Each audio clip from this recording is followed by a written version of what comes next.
So as we were discuss about the biomolecule और कल हमने प्रोटीन को डिस्कस किया था. So let's take a look of the protein. कुछ एक पोर्शन को रिवाइज करते हैं प्रोटीन के and then we will discuss our new topic. जो आज के हमारे टॉपिक्स रहेंगे वो रहेंगे बहुत इंपॉर्टेंट है.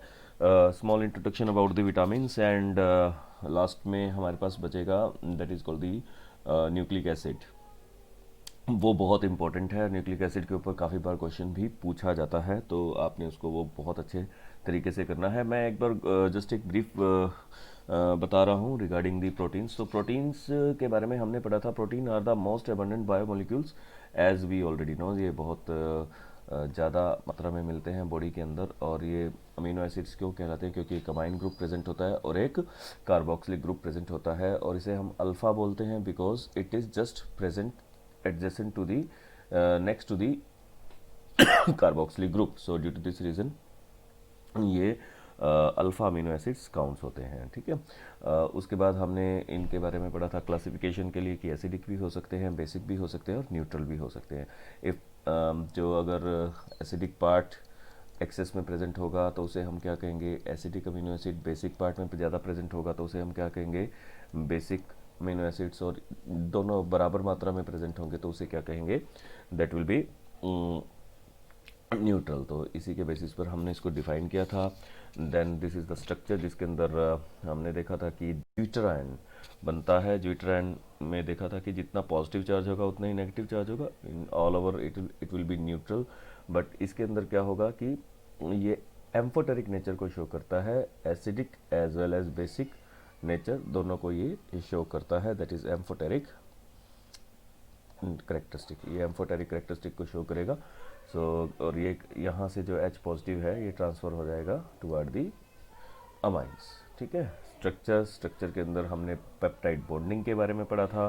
पेप्टाइड बॉन्डिंग होती है जब भी दो अमीनो एसिड्स, ये अमीनो एसिड फर्स्ट है, ये अमीनो एसिड सेकंड है, जब भी ये आपस में कंबाइन होंगे so by release of one water molecule, और जो C double bond O and NH जो बॉन्डिंग होगा वो आपको एक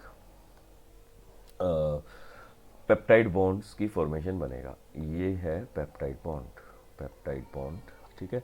पेप्टाइड बॉन्ड जो बनेगा अगर सिंगल प्रेजेंट है तो मोनोपेप्टाइड, और अगर देखिए 3 अमीनो एसिड जुड़ेंगे तो डाईपेप्टाइड हो जाएगा, और अगर बहुत सारे जुड़ जाएंगे तो उसको क्या बोलेंगे हम? Polypeptide linkage. That is called polypeptide linkage. ठीक है. If they are many peptide bonds. Fine.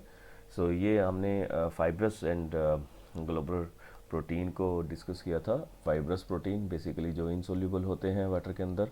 ठीक है. और फाइबर लाइक स्ट्रक्चर होती है. As you can see the parallel structures जो आप देख रहे हैं ये फाइबर लाइक स्ट्रक्चर है. फाइब्रस प्रोटीन रेड मीट के अंदर प्रेजेंट होता है. ठीक है. रेड मीट के अंदर प्रेजेंट होता है. तो जो हमारे मसल्स हैं way it contain fibrous protein. And globular protein ये ब्लड सोल्यूबल वाटर सोल्यूबल होता है. हमने थोड़ा सा डिस्कस किया था इसके बारे में. जैसे HB हीमोग्लोबिन है वो इसी का एग्जांपल है. इंसुलिन भी इसी का ही एग्जांपल है. एल्ब्यूमिन भी इसी का ही एग्जांपल है. उसके अलावा जो हमने बात की थी स्ट्रक्चर के बेसिस पर इसकी क्लासिफिकेशन की, तो स्ट्रक्चर के बेसिस पर क्लासिफिकेशन में सबसे पहले अगर स्ट्रेट चेन की बात करें तो it is a primary protein. ठीक है. जिसके एक एंड पर आपको COO बॉन्डिंग और टर्मिनल पर, और एक टर्मिनल पर NH3 दिखाई देगा. ठीक है. जस्ट एक स्ट्रेट चेन की तरह काम करती है. नेक्स्ट है हमारे पास सेकेंडरी प्रोटीन. सेकेंडरी प्रोटीन के अंदर हमने देखा था कि ये दो स्ट्रक्चर्स के अंदर प्रिंट होता है. एक हेलिकल, इसमें हेलिक्स की फॉर्मेशन होती है, और एक बीटा प्लेटेड शीट होती है. ठीक है. ये बीटा प्लेटेड शीट. इन बीटा प्लेटेड शीट्स में वही कुछ शीट्स की तरह नज़र आ रहा है यहाँ पे आप देख सकते हैं. ठीक है. एक शीट्स लाइक स्ट्रक्चर की फॉर्मेशन करता है, इसमें हेलिकल स्ट्रक्चर की फॉर्मेशन करते हैं, तो इसको क्या बोल दिया जाता है? Helix, beta alpha helix. ठीक है. नाउ टर्शरी में you can see the due to the presence of high S2S linkage, यानी कि sulphur to sulphur bridge formation की वजह से जो ज़्यादा हो जाती हैं, जिसकी वजह से ये इस तरह के क्लस्टर की फॉर्मेशन करते हैं और ये टर्शरी प्रोटीन्स प्रेजेंट बनते हैं.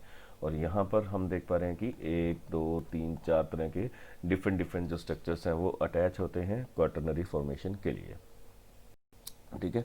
और इसके अंदर बहुत सारी 2 या 2 से ज़्यादा पॉलीपेप्टाइड चेन्स आपको देखने को मिल सकती हैं। हीमोग्लोबिन इसका बेस्ट एग्जांपल है। ये हमने कुछ इसके बारे में पढ़ा था कि कैसे कैसे प्राइमरी से सेकेंडरी, सेकेंडरी से टर्शरी और टर्शरी से क्वाटरनरी बनेगा। डीनेचुरेशन के अंदर 2 फैक्टर हमने डिफाइन किए थे। One is temperature and other one is pH. यदि ये कंट्रोल में नहीं होंगे, इंक्रीज हो जाएंगे, तो जो प्रोटीन है वो अपनी शेप को चेंज कर लेगा। अगर ये नॉर्मल शेप है तो इस शेप को वो चेंज कर लेगा, और इस शेप की वजह से जो यहाँ पर सबस्ट्रेट को ब्रेक डाउन होना है वो ब्रेक डाउन नहीं हो पाएगा, यानी कि प्रोटीन अपनी एक्टिविटी प्रॉपरली नहीं कर पाएगा, क्योंकि इसकी शेप अब ऐसी नहीं रहेगी। हो सकता है कि इसकी शेप इस तरीके की हो जाए। So due to this reason यहाँ पे जो ये सबस्ट्रेट है वो फिट नहीं होगा, और जो प्रोडक्ट की फॉर्मेशन है वो नहीं होगी, और इस प्रोटीन को हम क्या बोलेंगे? डीनेचर्ड प्रोटीन, ठीक है। This protein is called denatured protein. Now enzyme जो है वो आपके सिलेबस से स्किप हो गया है, so we will now discuss about the that is vitamins. अब हम विटामिन्स के बारे में डिस्कस करेंगे कि विटामिन्स क्या होते हैं। हम गो थ्रू कर चुके हैं सारे के सारे चैप्टर के अंदर जितना भी अब तक हमने किया है। विटामिन्स में बेसिकली आपकी क्लासिफिकेशन जो है वो अब नहीं है, अब सिर्फ आपके पास इसकी डेफिनेशन है, बट एक छोटी सी क्लासिफिकेशन है, उसे हम कर सकते हैं, बहुत ही सिंपल है। सो विटामिन्स क्या होते हैं? Certain organic compounds that are required in small amount in our diet, but their deficiency cause a specific disease called vitamin. C vitamins बहुत ही स्मॉल क्वांटिटी में चाहिए होते हैं, ठीक है। बहुत ही स्मॉल क्वांटिटी में हमें विटामिन्स की आवश्यकता होती है, और ये ऑर्गेनिक होते हैं, ठीक है। कार्बन के कंपाउंड्स होते हैं, ऑर्गेनिक होते हैं, और ये हमारी डाइट में बहुत ही स्मॉल क्वांटिटी में चाहिए होते हैं। पर हाँ, अगर इसकी डेफिशिएंसी हो जाए, ठीक है, डेफिशिएंसी हो जाए तो ये हमारी बॉडी में डिजीज कॉज करते हैं। यही इसकी डेफिनेशन बनेगी, ठीक है। तो यूजली इसका जब एक्चुअली देखें तो नाम है वाइटा अमीन्स होता है, वाइटा अमीन्स, ठीक है। तो ध्यान रखना है वाइटामिन्स। वाइटामिन्स को 2 प्रकार में डिवाइड किया गया है। इसको आप 2 ग्रुप में डिवाइड कर सकते हैं। One is fat soluble and second one is water soluble. Fat soluble कौन से होते हैं? एडीई के, याद रखना है, एडीई के, ठीक है। ए D E K, vitamin A, vitamin D, vitamin E and vitamin K are the fat soluble vitamin. Water soluble vitamin कौन से होंगे? वो विटामिन जो वाटर में सोल्यूबल होते हैं, दैट इज वेरी इंपॉर्टेंट। जो बी है, B and C both are vitamin. इसके ऊपर बहुत बार क्वेश्चन पूछा जाता है, तो अब याद रखना है इस चीज़ को कि ए डी ई के आर द फैट सोल्यूबल, और जो वाटर सोल्यूबल विटामिन होते हैं वो बी कॉम्प्लेक्स। बी कॉम्प्लेक्स के बारे में आपने सुना होगा। बी कॉम्प्लेक्स के हम यूजली जब भी बीमार पड़ते हैं तो डॉक्टर यूजली प्रिस्क्राइब करते हैं बी कॉम्प्लेक्स के कैप्सूल्स, ठीक है, या बीकासोल के कैप्सूल्स जो होते हैं, जो हम यूजली यूज़ करते हैं। और विटामिन सी, ठीक है, विटामिन सी ही एक ऐसा है जो वाटर सोल्यूबल हो जाता है। जो गर्मियों में जो भी कोई ड्रिंक्स वगैरह हम यूज़ करते हैं इंस्टेंट एनर्जी सोर्स के लिए, तो कई बार उनके अंदर विटामिन सी जरूर ऐड किया जाता है। जो इसमें फ्रूट्स वगैरह का ज़्यादा जिक्र होता है, सिट्रस फ्रूट्स का, ठीक है, वहाँ पर आपको विटामिन सी जरूर दिखाई देगा। नाउ मोस्ट इंपॉर्टेंट टॉपिक है इस चैप्टर का, that is called the nucleic acid. So nucleic acid क्या होता है? सब कुछ इसके अंदर हमने देखना है। न्यूक्लिक एसिड, डीएनए, आरएनए, हम सब के बारे में पढ़ेंगे, और देन फिर अगेन पॉली न्यूक्लियोटाइड्स आ जाएगा, ठीक है। न्यूक्लियोटाइड्स से पहले पॉली लगा हुआ है, तो न्यूक्लियोटाइड जब हम समझेंगे तो पॉली न्यूक्लियोटाइड भी हमें पता चल जाएगा कि क्या होता है, ठीक है। So let us discuss one by one about the nucleic acid. The particles in the nucleus of the cell responsible for the heredity are called chromosomes. ठीक है, ये हमारा सेल है, और सेल के बिल्कुल सेंटर में हमें न्यूक्लियस दिखाई देता है, और न्यूक्लियस के अंदर हमें क्या दिखते हैं? Chromosomes. So these are the chromosomes. ये क्रोमोसोम्स हैं, जोम्स, which are responsible for the genetic information. जो क्या रखते हैं? हम अपने अंदर जेनेटिक इंफॉर्मेशन रखते हैं। जेनेटिक इंफॉर्मेशन यानी कि हेरिडिटी, कि एक पेरेंट से अपने चाइल्ड के अंदर, या हम कह सकते हैं ऑफस्प्रिंग के अंदर, जो भी मैसेज या जो भी कोई इन्फॉर्मेशन कन्वे होती है, पेरेंट्स जेनेटिक इन्फॉर्मेशन कन्वे होती है, तो उसे हम क्रोमोसोम्स बोलते हैं, बिकॉज ऑफ इट्स क्रोमोसोम्स वो कन्वे होती है। Nucleic acid are mainly of two types, ये दो प्रकार के होते हैं हमारी इसके अंदर। जब हम इसकी चेन को, क्रोमोसोम्स की चेन को यदि और ज़्यादा ओपन करेंगे तो अल्टीमेटली आपको क्या दिखाई देंगे, आपको यहाँ पे इस तरीके से, अगर हम इसको थोड़ा सा और ज़्यादा अंदर डीप में देखें तो आपको क्रोमोसोम्स की जो लेंथ है वो एक्चुअली लेंथ दिखाई देगी अंदर डीएनए की, ठीक है, अंदर आपको डीएनए दिखाई देंगे। सो उसके अंदर डीएनए और डीएनए से आरएनए, जो आरएनए से डीएनए जो बनता है वो दिखाई देगा। DNA means deoxy ribo nucleic acid and RNA ribo nucleic acid, ये आपको दिखाई देंगे। सिर्फ nucleic acid are the long chain polymer, as I told you, ये polymer, polymer means poly many and mers means molecules, उसके साथ बहुत सारे मोलिक्यूल्स जुड़े होंगे, किसके, न्यूक्लियोटाइड के, ठीक है। तो हमारे पास एक नई टर्म आ गई, that is nucleotide. So nucleic acid किससे बना, न्यूक्लिक एसिड किससे बना, ध्यान रखने वाली बात है, ये बना न्यूक्लियोटाइड से, ठीक है। तो अब हमें न्यूक्लियोटाइड को भी पढ़ना है तो और उसके बाद हम ऑटोमेटिकली न्यूक्लिक एसिड को भी स्टडी कर लेंगे। और न्यूक्लिक एसिड को हम पॉली न्यूक्लियोटाइड भी बोलते हैं, पॉली न्यूक्लियोटाइड भी बोलते हैं न्यूक्लिक एसिड को, ठीक है। सो क्योंकि ये बहुत सारे न्यूक्लियोटाइड से मिलकर बना होता है, polymer of nucleotide, so it is also called the nucleotide. So now we will discuss about the chemical composition of the nucleic acid। Nucleic acid में क्या क्या चीज़ें प्रेजेंट होती हैं। सो डीएनए कंटेन 4 बेसिस, इसके अंदर सबसे पहले हमें बेस को पढ़ना है कि इसके अंदर बेस प्रेजेंट होता है, ठीक है। 4 बेस प्रेजेंट होते हैं डीएनए में, 4 बेस प्रेजेंट होते हैं, आरएनए में भी 4 बेस प्रेजेंट होते हैं, जिसमें से 3 तो कॉमन रहेंगे, एक चेंज हो जाएगा। एक क्या है, adenine, guanine, cytosine and thiamine, ठीक है। AGCT हम इसे इसी वे में बुलाएंगे, A for adenine, G for guanine, C for cytosine and T for thiamine, ठीक है। जो थायामिन है it is replace by uracil, किसके अंदर, आरएनए के अंदर। मतलब आरएनए के अंदर जो प्रेजेंट होंगे 4 बेसिस प्रेजेंट होंगे, तो 3 तो बिल्कुल सेम है, कौन कौन से, adenine, guanine, cytosine and last में जो बचता है इधर थायामिन आ जाएगा, और आरएनए के केसेस में ये यूरेसिल आ जाएगा, ठीक है। सो यदि मैं डीएनए की बात करूँ तो AG एंड TC, ये 4 प्रेजेंट होंगे और इसके अंदर AGCU प्रेजेंट होंगे, ये वाले हैं, ये इनका स्ट्रक्चर्स है। स्ट्रक्चर्स वैसे पूछे नहीं जाते हैं आपके इस फॉर्म में, तो नहीं पूछे जाएंगे, बट यूजली अगर आप कुछ डिस्टिंग्विश करना चाह रहे हैं तो ये इनका स्ट्रक्चर्स है, आप उसे कंसिडर कर सकते हैं। डन। नाउ अब हमने पढ़ लिया कि एक तो पार्ट हमें बेस का चाहिए और दूसरा हमें अब हमें बनानी है न्यूक्लिक एसिड की स्ट्रक्चर। तो स्ट्रक्चर ऑफ न्यूक्लिक एसिड के अंदर हमें क्या क्या चीज़ें चाहिए वो देखते हैं। तो फर्स्ट ऑफ ऑल यहाँ पे आपको एक unit form by the attachment of a base in the first position of the sugar is known as nucleoside, ठीक है। तो न्यूक्लियोसाइड, अब जो न्यूक्लियोसाइड है उसको समझते हैं। ये न्यूक्लियोसाइड है, याद रखिएगा, यदि ये है ribose sugar, this is a ribose sugar, so जिसके अंदर 1 2 3 4 और 5 जो 5 कार्बन की चेन है, ठीक है। ये स्ट्रक्चर हमने फ्रक्टोज के केसेस में पढ़ी थी। इसके अंदर यदि फर्स्ट कार्बन के ऊपर यहाँ पर H और यहाँ पर होना क्या चाहिए था, OH, ठीक है।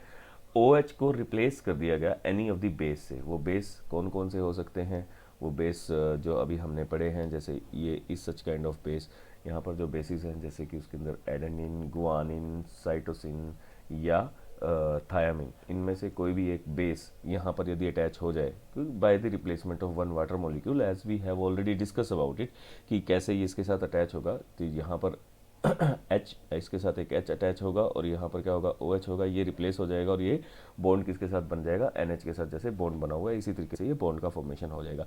तो ये इनमें से कोई भी एक बेस अटैच हो जाए तो इस यहाँ पर देखो अब 2 चीज़ें लग गई, first is ribose sugar plus first carbon पे आपको क्या मिलेगा, एक बेस मिलेगा। तो इस तरीके से अब जब ये 2 चीज़ें कंबाइन हो जाएंगी इसके साथ, कौन कौन सी, एक शुगर और एक बेस, जिसकी फर्स्ट पोजीशन पे, तो इसको हम क्या बोल देंगे, दैट इज कॉल्ड न्यूक्लियोसाइड। याद रखना ये न्यूक्लियोसाइड है, ठीक है, न्यूक्लियोसाइड। तो इसी चीज़ में कंफ्यूजन होती है, कभी वो न्यूक्लिक एसिड की स्ट्रक्चर पूछेगा आपसे, कभी वो न्यूक्लियोसाइड की स्ट्रक्चर पूछेगा। तो ध्यान रखना है कि हमें कब न्यूक्लियोसाइड बनाना है, जब केवल बेस लगा होगा तब हम उसे न्यूक्लियोसाइड कहेंगे, ठीक है। अभी नेक्स्ट चलते हैं। नाउ अब न्यूक्लियोसाइड विल बिकम न्यूक्लियोटाइड कब बनेगा वो देखते हैं। When nucleoside is link to the phosphoric linkage. अब यहाँ पर देखिए कि फॉस्फोरिक एसिड के साथ ये एक अटैच होगा, फॉस्फोरिक एसिड H3PO4, ठीक है। ये फॉस्फोरिक एसिड का फॉर्मूला होता है एट फिफ्थ पोजीशन। देखिए ध्यान से, तो यहाँ पर हमने ये पढ़ा, this is the sugar, that is the ribose sugar, ठीक है, ये राइबोस शुगर है। फर्स्ट पोजीशन पे एक बेस लगा हुआ है, नाइट्रोजनस बेस, सारे के सारे नाइट्रोजनस बेस हैं। तो आप देख सकते हैं कि कोई भी यहाँ पर जो भी कोई होगा वो नाइट्रोजन का ही पार्ट होगा, तो इसको नाइट्रोजनस बेस बोल दिया, जिसमें ADC T U में से कोई भी हो सकता है। RNA के केसेस में U होगा और DNA के केसेस में T होगा, उसमें कोई चेंजेस नहीं आएंगे, ठीक है। यहाँ पर लग गया बेस, इन शॉर्ट में इसे बेस बोल देता हूँ। और जब इस बेस के साथ जो फिफ्थ नंबर का कार्बन है जो हमने लास्ट में देखा था, वहां पर एक फॉस्फोरिक एसिड की अटैचमेंट भी कर दीजिए फिफ्थ कार्बन पे। अब इसको क्या बोला जाएगा, this is called the nucleotide. याद कीजिए स्टार्टिंग में भी हमने न्यूक्लियोटाइड की बात की थी और उससे पहले क्या बना था, न्यूक्लियोसाइड। तो मैं यहाँ पर अभी सारा का सारा डिस्टिंग्विश करके आपको बताता हूँ कि क्या बनेगा। देखिए तीन चीज़ें चाहिए होती है। फर्स्ट इज सबसे पहले आपको चाहिए राइबोज शुगर, सेकेंड केस में आपको चाहिए था बेस। उन बेसिस के केसेस में वो पांच जो बेस हमने पढ़े थे ADC T U, इन चारों में से पांचों में से कोई भी बेस, ठीक है, डिपेंड करता है RNA या DNA की स्ट्रक्चर बना रहे हैं। थर्ड में आपको फॉस्फोरिक एसिड, जिसका फॉर्मूला क्या हो जाएगा, H3PO4, ठीक है, याद रखना है। यदि हम सिर्फ PO4 की बात करेंगे तो उसके ऊपर -3 का चार्ज आएगा और उसका जो स्ट्रक्चर होगा, उसका स्ट्रक्चर कुछ इस तरीके से होगा, O O O minus minus minus, अगर माइनस नहीं लगाना तो इन्हीं जगह पर क्या आ जाएगा, H H एंड H की अटैचमेंट हो जाएगी। सो ये हमारा फॉस्फोरिक एसिड का फॉर्मूला है। सी, यहाँ पर ध्यान रखने वाली बात क्या है, मैंने अभी बताया कि हमें तीन चीज़ चाहिए इन चीज़ों को बनाने के लिए, यानी कि DNA की स्ट्रक्चर या RNA की स्ट्रक्चर को बनाने के लिए हमें तीन बेसिक कंपोनेंट्स की आवश्यकता पड़ती है। यदि राइबोज शुगर प्लस बेस लगा हो तो हम उसे बोलते हैं, that is called nucleoside. Nucleoside बहुत कंफ्यूजिंग है, तो याद रखना है, दिस इज न्यूक्लियोसाइड। और यदि तीनों चीज़ें लगी हो, राइबोज शुगर भी लगा हो, बेस भी लगा हो और फॉस्फोरिक एसिड भी अटैच्ड हो, अब ये तीनों की तीनों चीज़ें अटैच हो गई हैं, जब तीनों चीज़ें लगी हो, अब ये क्या बन जाएगा, न्यूक्लियोटाइड, जो हमने लास्ट में स्टार्टिंग में पढ़ा था इसी चीज़ के बारे में। Now this is consider to be as nucleotide, ठीक है, न्यूक्लियोटाइड, ठीक है। तो अब ये न्यूक्लियोटाइड है, बस सिंपल सी बात करनी है। ये टाइड और साइड का, टी और एस का ही फर्क है, ठीक है। एस के बाद टी आता है, इससे इसको आपको ध्यान रखना है, पहले एस आएगा, न्यूक्लियोसाइड पहले एस बनेगा फिर टी बनेगा, बस इतना सा बात ध्यान रखनी है, ठीक है। RST, R means sugar, ribose sugar से एस न्यूक्लियोसाइड से टी न्यूक्लियोटाइड बनेगा। ये चीज़ का ध्यान रखना है आपको, ताकि आपको आगे याद रखने में आसानी हो। तो जब तीनों चीज़ें अटैच हो जाएं इसके साथ, मीन्स शुगर भी, बेस भी और फॉस्फोरिक ग्रुप भी, लाइक दिस, यहाँ पे फॉस्फोरिक ग्रुप अटैच हुआ है, याद करें ये फॉस्फोरिक ग्रुप भी रिमूवल ऑफ 1H2 ही होगा। देखिए इसके साथ एक OH ग्रुप लगा हुआ था, मैं सारा का सारा रिमूव करके आपको दिखाता हूँ। यहाँ पर देखिए, इस अगर ये अटैचमेंट नहीं होती तो यहाँ पर क्या था, इसके साथ क्या लगा हुआ था, एक OH, और मैंने आपको बताया है इसके सबके साथ क्या लगा हुआ है, नेगेटिव चार्ज था तो H। अब ये रिमूव हुआ तो एक -H2 ग्रुप हुआ और ये इसके साथ जाकर अटैच हो गया, तो बन गया हमारा फॉस्फेट ग्रुप। तो यहाँ पर फॉस्फेट ग्रुप इस वे में अटैच होगा। सी, हर जगह वाटर का रिमूवल हुआ है, यहाँ पर भी वाटर का रिमूवल हुआ, यहाँ भी वाटर का रिमूवल हुआ, तो याद रखनी है ये बात, ठीक है। और हमारे पास अब तीनों की तीनों चीज़ें अटैच हो चुकी हैं। नाउ अब हम जो न्यूक्लियोटाइड बॉन्डिंग है, जो हमने बॉन्ड की बात की है, उस बॉन्ड की बात करेंगे कि वो बॉन्ड का फॉर्मेशन कैसे होता है और डाई न्यूक्लियोटाइड कैसे बनेगा। नाम से ध्यान रखिए, डाई न्यूक्लियोटाइड, न्यूक्लियोटाइड सिंगल है तो न्यूक्लियोटाइड हो गया। अब डाई लगा हुआ है तो यानी कि कितने न्यूक्लियोटाइड अटैच होंगे, 2 न्यूक्लियोटाइड यहाँ पर अटैच होंगे, एक न्यूक्लियोटाइड इसके साथ दूसरा न्यूक्लियोटाइड। अब वही लिंकेज देखनी है कि कैसी होगी। कार्बन नंबर ध्यान रखने हैं। देखिए मैं फिर से आपको बता रहा हूँ, राइबोस शुगर के फर्स्ट कार्बन से जब हमारे साथ क्या अटैच हो जाएगा, फर्स्ट कार्बन से जब बेस अटैच हो जाएगा तो वो बनेगा न्यूक्लियोसाइड, न्यूक्लियोसाइड, ठीक है। और जब इसी के साथ में ही फॉस्फेट ग्रुप अटैच हो जाएगा तो बन जाएगा न्यूक्लियोटाइड, ठीक है, वो टाइड बन गया। अब मुझे न्यूक्लियोटाइड और न्यूक्लियोटाइड को फिर से अटैच करना है। अब ये एक अटैचमेंट चाहिए, ठीक है, एंटी एंटी आपस में अटैच करेंगे, न्यूक्लियोटाइड एंड न्यूक्लियोटाइड आपस में। तो अब दो जब अटैच होंगे तो उसको क्या बोला जाएगा, डाई न्यूक्लियोटाइड। डाई न्यूक्लियोटाइड के बीच में जो बॉन्डिंग बनेगी उसको न्यूक्लियोटाइड बॉन्ड बोल देंगे, ठीक है। सो सेम वे में हमें सब चीज़ों को एक्सप्लेन करना है। C one nucleotide, second nucleotide attach कैसे हो रहे हैं, कार्बन का जो नंबर है वो अच्छे से याद रखना है। मैं अभी बता देता हूँ आपको, this is carbon number 1, this is carbon number 2, this is carbon number 3, this is carbon number 4 and this is carbon number 5। तो यहाँ जो लिंकेज हो रही है वो 5 और 3 का लिंकेज हो रहा है, तो इसे 5-3 कार्बन एटम की अटैचमेंट भी बोलते हैं, 5 एंड 3। सी देखिए कैसे, जब ये दोनों अटैच होंगे तब ये रहा आपका 3 नंबर का कार्बन और ये रहा आपका 5 नंबर का कार्बन। अब ये आपस में कैसे अटैच होंगे, 5 नंबर के कार्बन के साथ क्या अटैच है, फॉस्फेट ग्रुप अटैच है। So we will use phosphate group. अब फॉस्फेट ग्रुप देखिए कैसे अटैच हुआ है। फॉस्फेट ग्रुप के पास मैंने आपको पहले ही बोला था, इसका मतलब क्या है, नेगेटिव चार्ज हटाएंगे तो यहाँ पर ऑलरेडी H लगा हुआ है, तो H लगा दीजिए। अब क्या होगा, फॉस्फेट ग्रुप के साथ ये डबल बॉन्ड O, मैं इस ऑक्सीजन को 1 बोल देता हूँ, इस ऑक्सीजन को 2 बोल देता हूँ, इस ऑक्सीजन को 3 और इस ऑक्सीजन को 4। मैं ऑक्सीजन की बात कर रहा हूँ, याद रखिए। अब देखिए 4 नंबर का ऑक्सीजन जो है वो इसके साथ अटैच है, तो वो अब देखिए सिचुएशन चेंज हो गया इसलिए इसको समझाना पड़ रहा है। 4 नंबर का जो ऑक्सीजन है वो कार्बन के साथ अटैच्ड है, तो वो हमने इस तरीके से पोजीशन कर दिया। अब जो 1 नंबर का है वो ये है जिससे डबल बॉन्ड बना हुआ है, ये this is the double one. और जो उसके साथ वाला है यानी कि ऑक्सीजन नंबर 2, उसने ही बॉन्ड बनाया है किसके साथ, जो कार्बन नंबर 3 है। ये कार्बन नंबर 1 है, ये कार्बन नंबर 2 है, ये कार्बन नंबर 3 है, और ये कार्बन नंबर 5 का फॉस्फेट ग्रुप का इसने इसके साथ बॉन्ड बनाया है। तो बॉन्ड देखते हैं कि कैसे बना होगा। तो इसके साथ क्या अटैच था, सोच के देखिए, अब आपको खुद ब खुद पता चल जाएगा। इसके साथ क्या अटैच था, OH, और मैंने आपको ऑलरेडी बताया है इन सब के साथ भी H की अटैचमेंट है पर नेगेटिव चार्जेस दिखा रखे हैं। अब ये हाइड्रोजन और ये OH जब आपस में ज्वाइन होंगे तो क्या रिलीज होगा, अगेन वाटर मॉलिक्यूल रिलीज होगा और ये इसके साथ बॉन्ड बना लेगा। यहाँ पर नेगेटिव चार्ज का मतलब है कि यहाँ पर H ऑलरेडी अटैच्ड है, इस वजह से यहाँ नेगेटिव चार्ज दिखा रखा है फॉस्फेट ग्रुप के लिए। डन, ये देखिए अटैचमेंट हो गया। कैसे अटैचमेंट हुआ, by removal of 1 water molecule.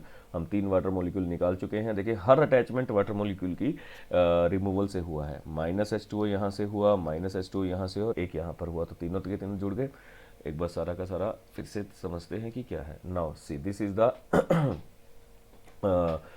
जो हमारा अब डाई न्यूक्लियोटाइड बन चुका है। अब ये जो बॉन्डिंग है, this bonding is consider to be as bond, जब ये बॉन्ड फॉर्मेशन हमारे बीच में हो चुकी है, ठीक है।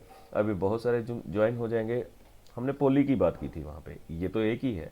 बहुत सारे जब इसके साथ अटैच हो जाएंगे, मैनी, तो इसको बोलेंगे पोली न्यूक्लियोटाइड बॉन्डिंग, ठीक है। So it's like this. तब ये हेलिकल स्ट्रक्चर की फॉर्मेशन करते हैं और इसे हम हेलिक्स बोलते हैं। आपने अक्सर देखा होगा डीएनए की जब भी फॉर्मेशन होती है तो वो इस तरीके की फॉर्मेशन हमेशा दिखाई जाती है। ये इट्स लाइक ए हेलिक्स, तो रिबन लाइक स्ट्रक्चर यहाँ पर बोलते हैं। जो हमने वहाँ पर शुगर की बात की थी, राइबोस शुगर, वो ये ब्लू कलर का जो रिबन आपको दिखाई दे रहा है, this is the ribose sugar, ठीक है। ये उसका बेस है और ये यहाँ पर अटैचमेंट हो रही है, ये ग्रीन येलो, ठीक है। हमेशा ए जो है वो टी के साथ ज्वाइन होता है, मतलब अगर इधर ए होगा तो यहाँ पर टी होगा, ये कंफर्म है, और जी जो होगा वो सी के साथ कंबाइन होगा। अच्छा मुझे ये बता सकते हैं ये आरएनए है डीएनए, खैर लिखा हुआ है it is DNA because of what reason, क्योंकि यहाँ पे आप देख सकते हैं कि थाइमिन यूज हुआ है। अगर यहाँ यूरेसिल यूज होता तो ये आरएनए था, ठीक है। यहाँ पर देखिए T is attach with A, G with C, ये हमेशा ए टी और जी सी ही अटैच होंगे, always A T and G C attachment होगी, ठीक है। The two strands are complementary to each other, दोनों एक दूसरे के कॉम्प्लीमेंट्री होते हैं। The hydrogen bond are form in between the specific pair of the base, इनके बीच में कहीं ना कहीं हाइड्रोजन बॉन्ड की भी फॉर्मेशन होती है। Adenine forms hydrogen bond with thymine. Adenine जो है वो थायमिन के साथ AT, ये हाइड्रोजन बॉन्ड के साथ एक दूसरे के ज्वाइंट होते हैं, where a cytosine form the hydrogen bond between the guanine. G और C बीच में हाइड्रोजन बॉन्ड का फॉर्मेशन करते हैं। Clear? So now this is the secondary structure. बात करते हैं in the secondary structure of the RNA helix are present which are only single strand. यहाँ पर आप देख सकते हैं कि जो सिंगल स्ट्रैंड स्ट्रक्चर जो बन रही है यहाँ पे, अभी हम उसको कंसिडर करते हैं। Sometimes they fold back on them self to form a double helical structure. कई बार क्या होता है कि जो सेकेंडरी RNA का जो सेकेंडरी स्ट्रक्चर है, सेकेंडरी स्ट्रक्चर के कारण होता तो उसके अंदर सिंगल स्ट्रैंड ही है। स्ट्रैंड मीन्स जो थ्रेड लाइक स्ट्रक्चर, वहाँ पर 2 थ्रेड थे, आपको याद होगा DNA के अंदर लाइक दिस, तो ये एक दूसरे के साथ बॉन्ड का फॉर्मेशन किए हुए थे। पर RNA के अंदर सिंगल स्ट्रैंड अपने आप में इस तरीके से मोल्ड हो जाता है कि वो देखने में लगता है कि डबल हेलिकल स्ट्रक्चर में है। So RNA molecule are the 3 types के होते हैं ये, mRNA, rRNA एंड tRNA। ठीक है, mRNA मैसेंजर एंड जो राइबोसोमल RNA, ठीक है, आपने राइबोसोमल RNA के बारे में पढ़ा होगा कि राइबोसोम्स के ऊपर भी RNA प्रेजेंट होते हैं, and transfer RNA that is tRNA। इनको सबको स्मॉल वे में दिखाया जाता है। ये वैसे डिटेल स्टडी का पार्ट है, डिटेल स्टडी में ही ये चीज़ समझ में आती है कि ये चीज़ इनके रोल्स क्या हैं। ठीक है, आपके सिलेबस में इतना ज़्यादा नहीं है, बस आपको इतना समझना है कि जो RNA है वो 3 टाइप्स के होते हैं, mRNA, tRNA and rRNA। That's all. Now biological function क्या है न्यूक्लिक एसिड के हमारी बॉडी के अंदर? DNA is the chemical basis of the heredity and reserve for the genetic information. हम बात कर चुके हैं DNA के अंदर हमारी सारी की सारी जेनेटिक इन्फॉर्मेशन है जो प्रेजेंट होती है। DNA is responsible for the maintaining the identity of the different species organism over A millions of year. ठीक है, हमारी जो स्पीशीज़ की जो मेंटेनिंग है आइडेंटिटी की, वो मेंटेन करके रखती है काफ़ी सालों तक। A DNA molecule is capable of self-duplication during the cell division and identical DNA strands are transferred to the daughter cell। Same way में ये डुप्लीकेट सेल अपने आप में डुप्लीकेट जो है स्ट्रक्चर की फॉर्मेशन करती है और यही आगे डॉटर सेल के अंदर ट्रांसफ़र होती है, जिसके अंदर हम कहते हैं कि कैरेक्टरिस्टिक्स जो है वो ट्रांसफ़र होते हैं। The important function of the nucleic acid is protein synthesis. हमारी बॉडी के अंदर जो प्रोटीन सिंथेसिस होता है वो भी न्यूक्लिक एसिड के कारण ही होता है, जो सेल के अंदर होता है वो, वहाँ पर mRNA, tRNA और rRNA रिस्पॉन्सिबल होते हैं, that is the formation of the protein. Actually वो उनका वहाँ रोल होता है। The protein are synthesis by the various RNA molecule in the cell, but the message for the synthesis of a particular protein is present in the DNA। कौन सा protein बनाना है ये message DNA के अंदर present होता है। हमारी body proteins के ऊपर वर्क करती है क्योंकि बहुत सभी जो हार्मोन्स है they are form of the proteins, और हार्मोन्स के बेसिस पर ही बॉडी ग्रोथ करती है। तो वो मैसेज जो है वो DNA से निकलता है कि RNA को कि ये वाला प्रोटीन आपको प्रोड्यूस करना है इस पर्टिकुलर मैसेज का। तो जैसे ATGC जो हमने शुरू में उसकी चेन को कंसीडर किया था, तो वो सारे के सारे जो है पार्ट वो DNA से ही मैसेज निकलेंगे। अगर DNA में प्रॉब्लम है तो मैसेज प्रॉपरली नहीं जाएगा और एबनॉर्मेलिटी आपको देखने को मिलेगी। जितने भी चाइल्ड हैं उनके अंदर इस तरीके की प्रॉब्लम जो आती है वो इसी वजह से क्रिएट होती है।